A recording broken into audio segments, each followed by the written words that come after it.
हाँ, classic Indian. Good morning. देखिए, इससे पहले हम लोग पढ़ रहे थे मैथिली चरण गुप्त जी की साकेत के अंश गीत शीर्षक से, है ना। अब यहाँ पर हम लोग पढ़ चुके थे यहाँ तक। अब इसके आगे पढ़ेंगे। मुझे फूल मत मारो, मैं अबला बाला वियोगिनी, कुछ तो दया विचारो, होकर मधु के मीत मदन, पट तुम कटु गरल न गारो, मुझे विकलता तुम्हें विफलता, ठहरो श्रम परिहारो, नहीं भोगनी यह मैं कोई, जो तुम जाल पसारो, बल हो तो सिंदूर बिंदु, यह हर नेत्र निहारो, रूप दर्प कंदर्प, तुम्हें तो मेरे पति पर वारो, लो यह मेरी चरण धूलि उस रति के सिर पर धारो। यहाँ पर मैथिली चरण गुप्त जी कहते हैं कि उर्मिला जो है वो वसंत के आगमन पर, उर्मिला वाटिका में खिले हुए पुष्पों को देख करके, पुष्पों को कामदेव के पुष्प बाण मान करके, खिले हुए फूलों को कामदेव के पुष्प बाण मान करके कामदेव से कहती हैं, उनसे दया की याचना करती हैं और अपने सतीत्व की अडिगता का वर्णन करते हुए कहती हैं कि हे कामदेव, मुझे फूल मत मारो, कि मुझे हे कामदेव तुम अपने पुष्प बाणों से मुझे घायल मत करो। मैं अबला बाला वियोगिनी, मैं एक स्त्री हूँ, मैं एक नारी हूँ और वियोगिनी हूँ, विरहिणी स्त्री हूँ। कुछ तो दया विचारो, इसलिए मेरे ऊपर तुम कुछ दया विचारो, मेरे ऊपर तुम कुछ दया करो। होकर मधु के मीत मदन, तुम, मधु मतलब वसंत ऋतु, मीत मतलब मित्र, मदन का अर्थ है कामदेव से, पटु का अर्थ होता है चतुर। तो कह रहे हैं कि हे कामदेव, तुम तो वसंत ऋतु के चतुर मित्र हो, तुम कटु, तुम्हें इतनी कठोरता शोभा नहीं देती है। गरल नगारो, इस गरल का अर्थ है विष, तुम इस प्रकार विष मत उड़ेलो, तुम्हें विष नहीं उड़ेलना चाहिए। मुझे विकलता, तुम्हें विफलता, कि तुम्हारे ऐसा करने से मुझे विकलता अवश्य ही होगी, तुम्हारे ऐसा करने से मुझे व्याकुलता होगी, लेकिन तुम्हें विफलता, लेकिन तुम्हें भी सफलता नहीं प्राप्त होगी, तुम भी विफल होगे। ठहरो श्रम परिहारो, यह जो तुम कार्य कर रहे हो तो ऐसा कार्य करने से ठहरो, अपने परिश्रम को त्याग दो, अपने इस परिश्रम को व्यर्थ मत करो। नहीं भोगनी यह मैं कोई, जो तुम जाल पसारो, मैं कोई भोग लिप्सा स्त्री नहीं हूँ, मैं कोई भोगनी स्त्री नहीं हूँ, जो तुम इस प्रकार से माया जाल फैला रहे हो, तो मैं इसमें फंसने वाली स्त्री नहीं हूँ। बल हो तो सिंदूर बिंदु, यह हर नेत्र निहारो। और उर्मिला कहती है कि इस प्रकार से तुम जरा ठहर करके एक बार सोचो, मैं एक सती नारी हूँ, यदि तुम में इस प्रकार इस पर अधिकार करने की शक्ति है तो मेरे मस्तक पर, मेरे ललाट पर लगी हुई यह सिंदूर की बिंदी देखो, यह सिंदूर बिंदु देखो, यह हर नेत्र निहारो, यह सिंदूर का बिंदु यह शिव जी के तीसरे नेत्र के समान है, जो अपने सब कुछ जैसे जिस प्रकार से शिव जी का तीसरा नेत्र खुलने पर सब कुछ नष्ट कर सकता है, उसी प्रकार से उर्मिला कहती है कि मेरे मस्तक पर लगा हुआ यह सिंदूर का बिंदु शिव जी के तीसरे नेत्र के समान है, जिसमें सब कुछ नष्ट करने की क्षमता है, जिसमें तुम भस्म हो जाओगे। रूप दर्प कंदर्प, तुम्हें तो मेरे पति परवारो, और कंदर्प का अर्थ होता है कामदेव। तो हे अपने सौंदर्य पर अभिमान करने वाले कामदेव, मेरे पति इतने अधिक सुंदर हैं कि उनके ऊपर तुम्हारे सौंदर्य को निछावर किया जा सकता है। लो यह मेरी चरण धूल उस रति के सिर पर धारो, और हे कामदेव, यह मेरे चरणों की धूल को ले जाओ, मेरी चरण रज को ले जा करके अपनी पत्नी रति के सिर पर निछावर कर दो, रति के सिर पर डाल दो, जिससे वह भी पवित्र हो जाए। एक सती स्त्री के चरणों की धूल को पा करके वह भी पवित्र हो जाए। यही आता है इस मन में, छोड़ धाम धन जाकर मैं भी रहूं उसी वन में।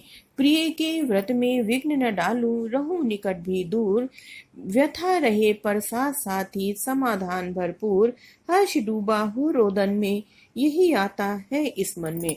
और इसके आगे उर्मिला कहती है, जब उर्मिला को प्रिय का विरह असहनीय हो जाता है तो उनकी ये समीपता को प्राप्त करने के लिए उर्मिला अत्यधिक व्याकुल हो जाती हैं और कहती हैं कि मेरे मन में बार बार यह बात आती है, मेरे मन में बार बार ऐसी इच्छा जागृत होती है कि छोड़ धाम धन जाकर मैं भी रहूं उसी वन में, कि मैं इस धन संपत्ति को, मैं संपूर्ण वैभव को त्याग करके मैं भी उसी वन में जाकर के रहने लगूं, जिस प्रकार मेरे प्रियतम जिस प्रकार से वन में रह रहे हैं।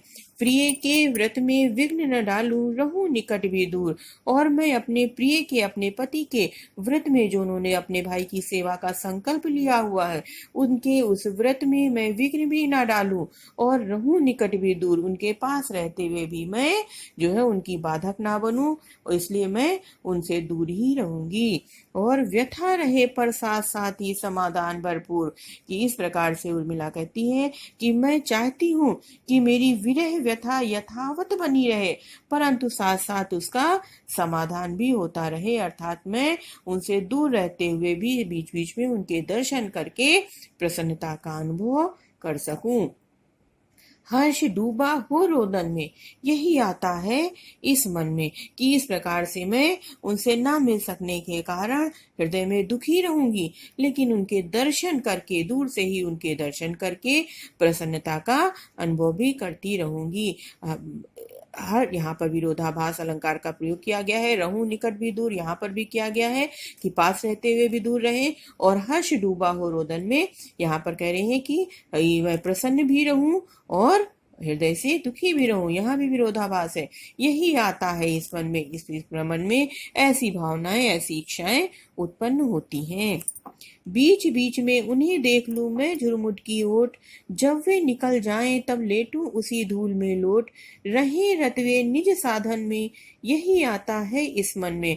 और इसके बाद उर्मिला कहती है कि इस प्रकार से वन में अपने प्रियतम के समीप रहते हुए मैं बीच बीच में थोड़ी थोड़ी देर में मैं झुरमुट की ओट से, झुरमुट की आड़ से अपने प्रियतम को देखती रहूं, उनके दर्शन करती रहूं, और जब वे निकल जाएं तब लेटूं उसी धूल में, और जब वो मेरे सामने से निकल जाएं तो मैं उस मार्ग की धूल में लोटती हुई लेटी रहूं। और इस प्रकार से मेरे प्रियतम जो है वो निरंतर अपनी साधना में रहे, रतवे निज साधन में, वे अपनी साधना में निरंतर लगे रहें और मेरी उपस्थिति उनकी साधना में किसी प्रकार से भी बाधक ना बने, बाधा ना पहुंचाए।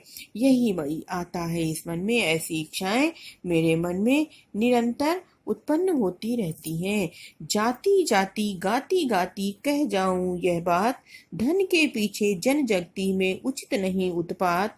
प्रेम की ही जय जीवन में, यही आता है इस मन में। इसके बाद यहाँ पर उर्मिला कहती है कि पीड़ा और व्यथा की स्थिति में भी उर्मिला जो है वो लोगों को संदेश देते हुए कहती है कि मेरे मन में तो यही आता है कि मैं गाते गाते और जाते जाते सबसे यही बात कहती जाऊं कि हे मनुष्यों, इस संसार में धन और वैभव के लिए उत्पात करना, धन के पीछे जन जगती, जगती मतलब संसार पृथ्वी में, तो कह रही है कि, और जन का अर्थ है लोगों से, इस संसार में धन और ऐश्वर्य के पीछे उत्पात करना, लड़ाई झगड़ा करना उचित नहीं है।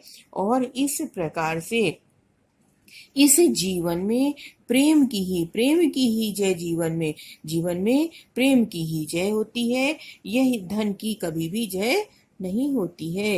यही आता है इस मन में, मेरे मन में ऐसी भावनाएं, ऐसी इच्छाएं उत्पन्न होती हैं। इसलिए अब यहाँ पर जो है खड़ी भाषा कौन सी है, खड़ी बोली का प्रयोग किया गया है। और वियोग श्रृंगार रस के साथ साथ आप सभी जानते हैं कि माधुर्य गुण होता है। ठीक है। और गीति शैली का भी प्रयोग किया गया है ना। यहाँ पर एक आदर्श उर्मिला के रूप में कवि ने आदर्श नारी का वर्णन किया हुआ है कि आदर्श नारी जो है वो किस प्रकार से लोगों के लिए एक उदाहरण बनती है। भारतीय आदर्श नारी का प्रतिनिधित्व करती हुई उर्मिला का कवि ने यहाँ पर चित्रण किया हुआ है। थैंक यू बच्चों। अब ये कविता यहाँ पर पूरी हो गई है। थैंक यू बच्चों।